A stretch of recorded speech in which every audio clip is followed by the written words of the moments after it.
raise your hand if you've got a question. I doubt very much we're going to get to everyone who has a question. So apologies for that in advance, but we'll do our best. So we'll start off with Mr. Law.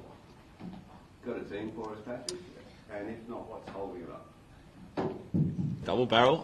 Yes, we do. Scotty Boland in for Hazelwood, only change. Thank you. Pat, just the reactions from around the country over the last 10 years or so. You've been Test captain for 3 years. Do you believe that every Australian team, there is a way that they should play? I mean, not just in terms of batting and bowling, but how you carry yourself, or is it just about winning and losing?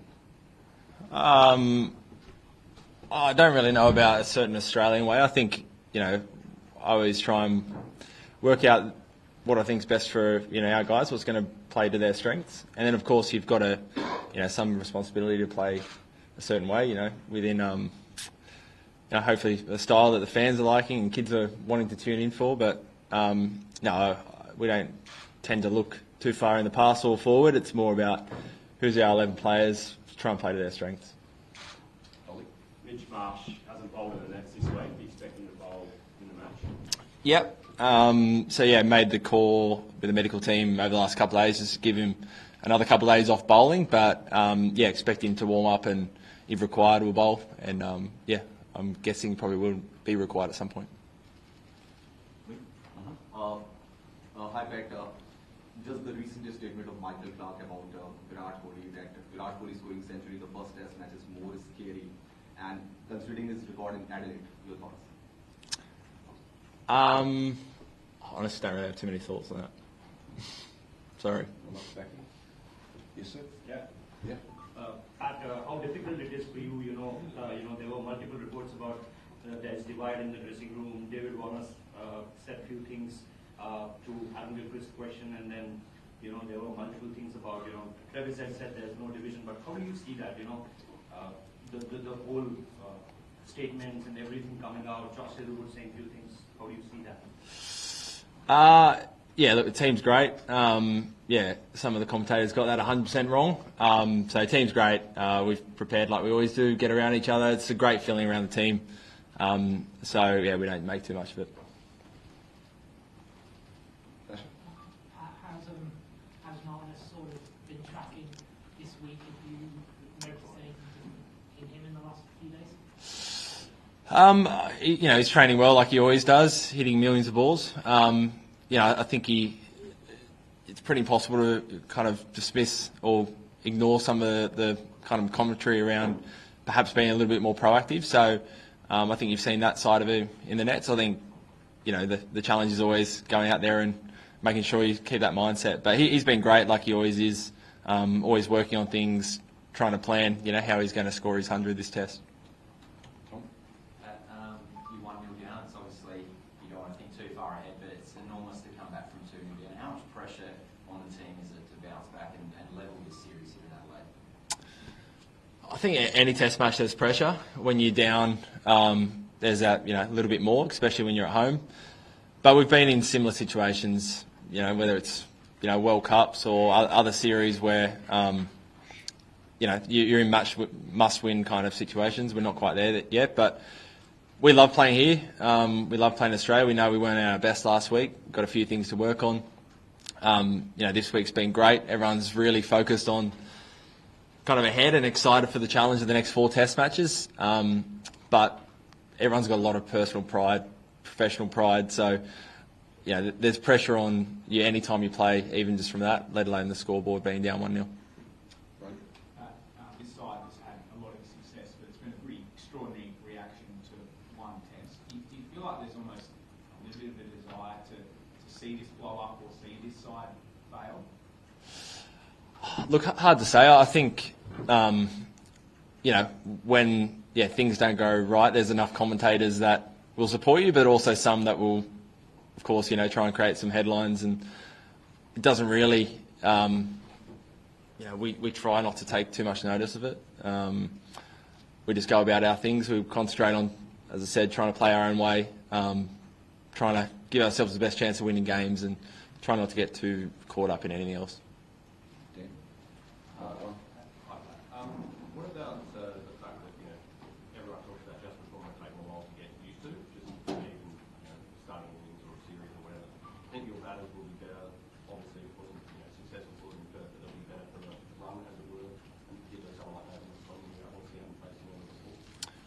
Yeah, look, I hope there's some lessons learnt. The good thing is both batting and bowling. We've now had a look at them. They've had a look at us as well. But you get a look at some of the bowling plans that you want to implement, and same with the batters. They know how they're going to be attacked first up. So yeah, I'm sure. Well, I really hope everyone's kind of learned a little bit, and we come back here and you're that slightly better prepared because you've had a look at what they're going to throw at us.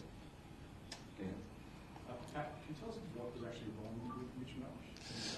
You said you expected to bowl, but was it a concern that he hasn't bowled in the nets at all last year? Not a huge concern. You probably need to speak to the physio, but it's back stiffness. I think I said last week it's kind of since the ODIs in England. I think he didn't bowl a couple of games over there, and he's been desperately trying to work on that for the last few months. So, yeah, I don't quite know, but he'll warm up tomorrow. Yeah, pretty confident that prioritise his overs for the games rather than kind of using up some of them in the nets. But 135 overs in the second innings in Perth, so this break between matches, does it help you also the physically environment? Yeah, absolutely. Any break in between Test matches is welcome. It gives us a chance to, although we went home, you spend a few days in the gym, a few days recovery, and it's very rare after one Test match you get that break. So it almost feels like, again, you're starting your second Test as though it's the first Test of the series. Feel in really good shape. Obviously missing Joshy's, a shame for this one, but he'll be right for the next one hopefully. But for Starkey and I, who bowled quite a bit, and Nath, we're feeling in great shape for this one. Pat, Gale was here yesterday and saying that since Indians are not very used to playing with day-night Test cricket, and some of the batters have faced issues with spotting the ball from the bowler's hand, and you guys have played 12 Test matches, India have played just 4. Do you see that's a kind of an advantage that India don't play day-night Test matches enough? Look, hard to say. Some of our guys have played a lot. Some of them have not played, too much pink balls. I think there is a little bit of getting used to, but that's what the last few days have been about, trying to get your eye back trained. So I don't see a huge kind of shift from red ball cricket to pink ball cricket. Just your own bowling for the Test, just wondering what your self-assessment of it, and you want to put this Test back, please. It wasn't too. I was reasonably happy with how I bowled. Felt like it came out all right. Obviously second innings when you're behind the game, you're chasing a little bit more. So I tried a few more things than probably would if the game was a little bit closer. But overall, pretty happy with the rhythm. Always review. There's probably one or two things that I might do slightly differently, but as a whole, pretty happy. Rainbow? Pat, it's been a while since Scott Bowles played a Test match. What do you expect him to bring, and what is it about the conditions and circumstances that make him good for this? Yeah, I mean, traditionally here, there's normally a little bit of nip, which is obviously suits Scotty quite well. All last summer, kind of he was geared up to go, and no one fell over, so it feels like it's been quite a while.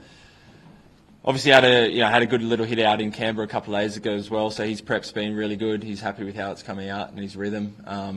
But as a captain, it's pretty awesome for someone like Scotty to come straight in. He can bowl huge amount of overs if you need. Super consistent. He's performed at this level, so he looks ready to go. A couple more here, folks. Yeah. Hey, Pat, you didn't able to get through the overs that you hoped to out of the field. Will you turn to Masters pace bowling again, or is that something that the forefront might bowl might pick up? Oh, look, potentially. I'd say probably more likely turn into the fast bowls a bit more. Obviously in Perth, Joshy was getting a little bit sore as well towards the end, so there's a bit of preservation there. Whereas, this Test, everyone's fit and firing. So if that remains the case, as a general rule, you try and rely on your 4 main guys. Still as with Hazelwood and his injury, like when you guys get the win of that, and also is he more realistic sort of Melbourne onwards, or is he a chance to get back? Pretty confident for Brisbane. He had a good bowl yesterday, only like 3/4, maybe a bit more than that, but went beautifully. So got wind of it. Can't even remember the days, but probably day 3, kind of towards the end there. So he bowled once or twice more on it, but then kind of thought, okay, it's probably enough. And yeah, it's probably the right call in hindsight. I think in previous years where he's kept bowling, it's probably turned that 1 week injury into a 3 or 4 or 5 week injury. Whereas this year seems a little bit different, and he's really confident for Gabba. Last one up, back here. Pat, Australia has got a phenomenal record at Adelaide Oval, and the same was the case in Perth, but they were humbled in Perth. India, just before coming to Australia, they were humbled in their own backyard. Do you think that in modern cricket, the home advantage is slightly overrated? Look, yeah, it's hard to know. You know, for us, we play a lot in India in all formats, and I know India come out here, and even if it's not Test matches, this feels like there's a ODI series or something out here every year. So perhaps they're not as foreign as they used to be conditions. I think modern day players are very adaptable as well. You've got to learn to play all around the world, and you can adapt pretty quickly. So probably can't speak for years and years ago, but it feels like there's certainly home advantages, but maybe not super pronounced. Great. Thanks, everyone. Thank you. Thank you.